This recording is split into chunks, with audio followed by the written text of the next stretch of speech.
పెద్ద పెద్ద పాస్టర్స్ బోధించేవాళ్ళు కూడా మత మార్పిడి అంటే ఎందుకు దానిని అంగీకరిస్తున్నారు, ఖండించలేకపోతున్నారు నాకు అర్థం కాదు. యేసయ్య ఎక్కడ నేను మతం అని చెప్పలేదు. I am the way, I am the truth, I am the life అన్నాడు. నేనే మార్గం, నేనే సత్యం, నేనే జీవం. ఆయన మార్గాన్ని నేను ఎంచుకున్నాను, ఆయన సత్యాన్ని నేను నమ్ముతున్నాను. ఆయనే సత్యం, ఆయన మాత్రమే సత్యం అనేది నేను నమ్ముతున్నాను. ఆయనే జీవం అన్నాడు. ఆ జీవం ఏంటి?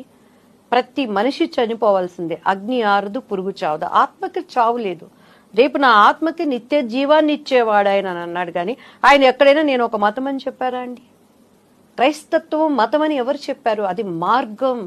ప్రతి క్రైస్తవుడు దాన్ని ఖండించాలన్న స్థితిలో ఉన్నారు. ఎందుకు ఒప్పుకుంటున్నారు దానిని?